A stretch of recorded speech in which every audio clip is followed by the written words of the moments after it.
Hello everyone, இன்னைக்கு நம்ம பார்க்க போறது அனீமியா, தமிழ்ல ரத்த சோகைன்னு சொல்லுவோம். நம்ம ரத்தத்துல இருக்கிற ரெட் பிளட் செல்ஸ், அதாவது சிகப்பு ரத்த அணுக்கள்ல இருக்கிற ஒரு முக்கியமான காம்பனன்ட் தான் இந்த ஹீமோகுளோபின்.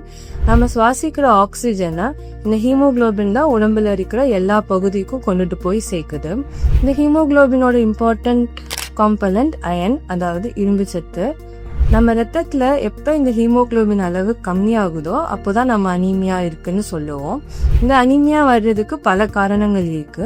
ரொம்ப காமனா நம்ம பாக்குற காரணம் அயன் டிஃபிஷியன்சி அனீமியா, இரும்பு சத்து குறைபாடுனால வர்றது.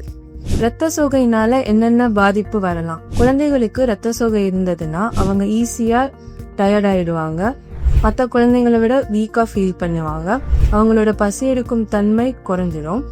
அனீமியா ரொம்ப நாள் இருந்ததுன்னா அவங்களோட மூளை வளர்ச்சி பாதிப்படையவும் சான்ஸ் இருக்கு. இதனால அவங்களோட thinking capacity, memory power, problem solving skills எல்லாம் கம்மியாகவும் சான்ஸ் இருக்கு. ஆஸ் அ பேரண்டா என் குழந்தைக்கு ரத்த சோகை இருக்கா இல்லையா அப்படிங்கறத எப்படி கண்டுபிடிக்கிறது? குழந்தைங்களுக்கு ரத்த சோகை மைல்டாவும் இருக்கலாம், சிவியராகவும் இருக்கலாம். மைல்டா இருக்கும்போது நம்ம பிளட் டெஸ்ட் பார்த்தா மட்டும்தான் அது நமக்கு தெரியும்.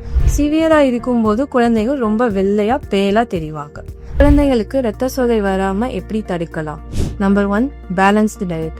முதல் 6 மாசம் வரைக்கும் குழந்தைகளுக்கு தாய்ப்பால் கிடைக்கும் போது ரத்த சோகை வர்றதுக்கான சான்ஸ் ரொம்ப கம்மியா இருக்கு. ஏன்னா தாய்ப்பால்ல போதுமான அளவு இரும்பு சத்து கிடைக்குது. 6 மாதத்துக்கு அப்புறம் குழந்தைங்களுக்கு மற்ற ஆகாரம் கொடுக்க ஆரம்பிக்கும் போதுதான் அவங்களுக்கு இந்த இரும்பு சத்து குறைபாடு வருது. ஸோ குழந்தைங்களுக்கு டயட் கொடுக்கும் போது எல்லா சத்தும் இருக்கிற உணவுகளை பார்த்து கொடுக்கணும். Number 2, consumption of cows milk. குழந்தைங்களுக்கு 1 வயதுக்கு முன்னாடியே பசும்பால் கொடுக்கறதுனாலையும் பசும்பால் அதிக அளவுல எடுக்கிறதுனாலையும் அவங்களுக்கு ரத்த சோகை வர்றதுக்கான சான்ஸ் அதிகமா இருக்கு. ஏன்னா பசும்பால்ல தேவையான அளவுக்கு இரும்பு சத்து கிடையாது. குழந்தைங்க பால் மட்டுமே அதிகமா எடுத்துக்கிறதுனால அவங்க பசி தணிந்துருது. ஸோ மற்ற சாலிட் ஃபுட்ஸ் ஏதோ அவங்க எடுத்துக்க மாட்டாங்க.